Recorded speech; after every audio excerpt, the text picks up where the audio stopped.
Guten Tag. Willkommen to my living room, I guess. If you've been following the channel, you'll know that I've been working at full-time for Tyler Hoover on his channels, Hoovies Garage, April's Garage, and the Hooptycast. What you might not know or might have figured out or might be theorizing about is that I'm not doing that anymore, and I thought I'd get out ahead of any of the crazy theories that are probably going to pop up that are probably going to be way less crazy than what actually happened, because that's what always seems to happen with theories in the comment sections of YouTube videos. Anyway, so I thought I'd make a video clearing up what happened, what's going on, where things are going from here, just kind of an end of year update in general.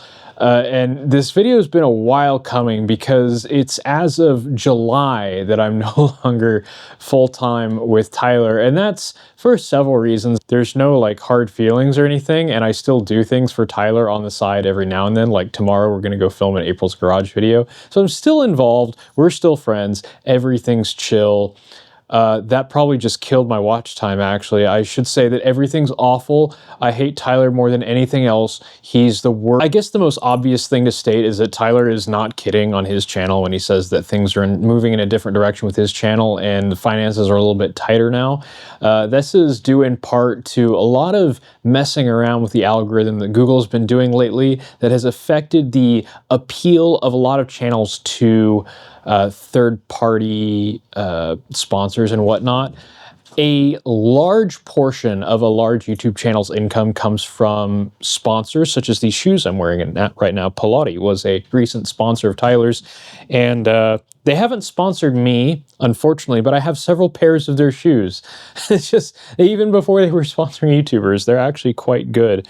I have some orthotics in mine because I've got foot problems, but these are my daily driver shoes. What was I talking about?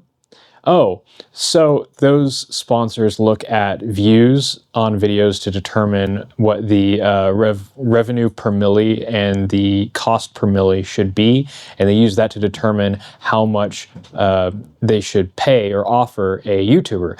And so when Google messed up the way that views were being counted, even though it wasn't affecting people's AdSense, it was affecting their perceived value to advertisers. So that was a huge crunch on all YouTubers right off the bat there, and Tyler was no different. And this was combined with the fact that in general, post-marriage, his life was changing a little bit. He wanted to travel more, which I don't blame him for. Traveling is great. I've enjoyed what little traveling I've got to do. And since he'd be gone, there'd be a lot less for me to do. And what I had been doing was obviously filming and editing some videos. I didn't do any editing for the main Hoovies Garage channel, but contributed a lot of like B-roll and stuff like that. And then just kind of helping out while he was, helping out with moving cars around, getting things up to the wizard. It takes two cars, or it takes two people to move a car up there because someone's got to drive back. But when he wasn't around, there wasn't quite as much for me to do that was kind of in my wheelhouse. So with Tyler wanting to travel more, it made even less sense to have me on the payroll all the time, and they were wanting to do more travel vlogging in general, and I could be even less help with that. So it just kind of made sense for us to kind of wind down our professional relationship. But I have to say, while I was working for him, I got to do some pretty amazing stuff. I got to help out with the most recent car trek. Though the extent of my help was somewhat limited, it was a lot of fun. I hope that I can join the guys on the next one now that I know the ropes and can hopefully be of a bit more help. I got to go to the Concours in Hilton Head Island, which was super cool. For me, it's the food. All the food that I helped with Barrett Jackson in Florida, and the whole time was just trying to see how many local, small restaurants I could eat at, and they were all amazing. I love experiencing food from different places, and the seafood in Hilton Head was like a highlight of the whole trip almost. I love seafood. And I love tangents, apparently. I have no idea where I was at here. Oh, got to do a lot of neat things. And the variety of things I did for Tyler is kind of what was interesting. Is I'm not amazing at I'm pretty bad at video editing, actually. It takes me 12 hours to do 8 hours worth of hell, it takes me 12 hours to do 4 hours worth of editing work, and that was a big drain on me specifically. But find you many other video editors that you can also like trust to not wreck your, Ferrari 599, or watch a cat, or, do all these other things, handle tag office paperwork and whatnot. I wore a lot of hats, and it was all stuff that I'd had previous experience with, which kind of put me in a unique position to help Tyler out for the last year and a half. But like I said, since a majority of it was editing and really tedious stuff that I just struggle with, keeping in the zone, especially like the Hoopty-cast, those hour-and-a-half long multicam edits were brutal, and finding the B-roll and stuff. I kind of refined my workflow, but it was still never something that I really enjoyed all that much. I mean, the money was nice, but burnout was imminent. The other reason I'm not super, upset about not working full-time for Tyler anymore, and I don't think he actually knows this bit, so while he's watching this, he might have an oh moment, was that I was kind of on call, or at least perceived myself to be on call, which kind of led to an elevated level of anxiety beyond the norm, because I kind of felt like if Tyler needed anything at any time, which he can't know his own schedule. The way that things go, he has no idea what's going to be happening, within the next couple of days with more than, a 6-hour notice, just because of the way that cars are and the way that other people are. And the feeling that if I wasn't able to help him, I'd be failing in some way. So I had to keep my life kind of open for, if Tyler's having an emergency, how can I help him with that? And that was such a drain on, like I said, it elevated my base level of anxiety, which I struggle with chronic anxiety to a very, very large extent. I posted about, I've made a video previously about my mental health, and I promise I'm not going to talk about this too much, but the result of all of that has been trying a bunch of medication, and none of it works because it interacts poorly with my anxiety and causes manic episodes, or just fully crashing out. So there was a lot of contributing factors to where it was just becoming less and less of a good fit for either of us. And so it was pretty amicable. Tyler explained the situation, and bless him, he gave me a full month of reduced workload at full pay for me to figure things out. And fortunately for me, I still had a really good relationship with my previous IT job, and was able to go right back and slot back into that position. So I'm back doing something that I'm genuinely good at, which is pretty much anything involving fixing computers.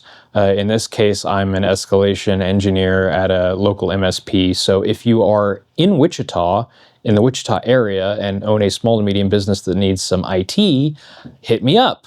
My email is in the contact section, and I can get you hooked up with definitely the best MSP in the area, because I'm there. And maybe not because I'm there, but no small part. I love that place. So I feel like I'm doing better. I'm being used more to my potential in the IT industry versus the assisting big-time YouTubers industry. But like I said, I did enjoy a lot of the stuff I did. I got to drive a lot of really, really cool cars. I learned that I really like the Ferrari Testarossa more than the Countach, personally.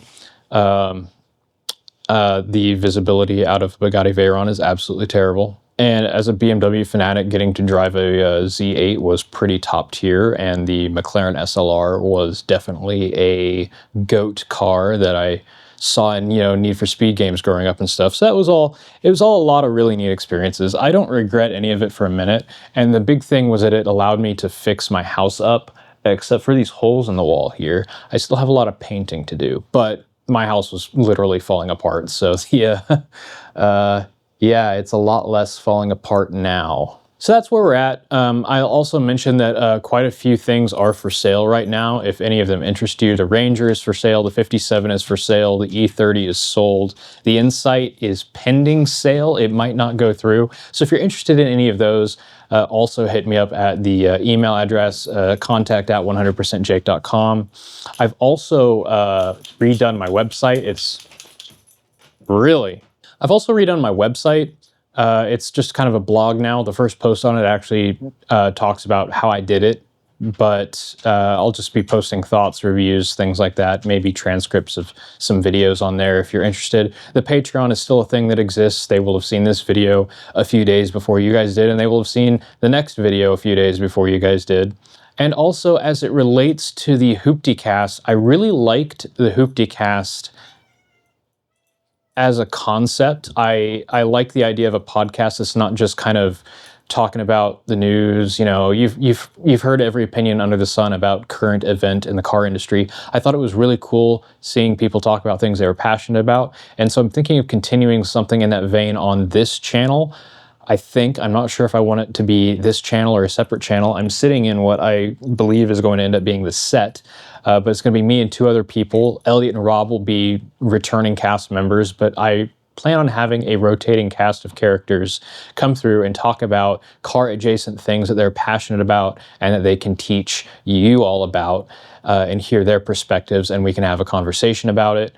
Rob suggested the name Jalopy Seconds, and so far the Patreon has unanimously almost voted on that one. So podcast Jalopy Seconds, hopefully coming soon on this channel. I'd like to have an episode out before the new year, because ad rates are really good right now, and I'm not selling everything because I don't need money. I am planning on keeping the i3, the M2, unnamed project car, and unnamed replacement truck for the Ranger around, but pretty much everything else is going away. The BE1 is sticking around. I like the BE1. New video coming out on that hopefully soon. Video on the 57 coming soon. Video on the Ranger coming soon.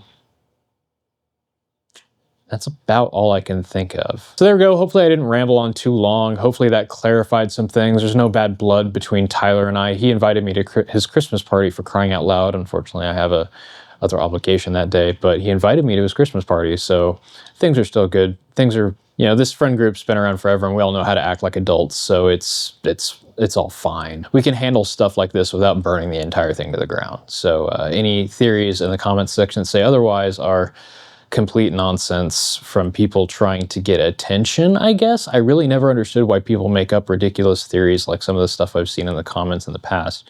What do you have to gain? Like, notoriety, I guess?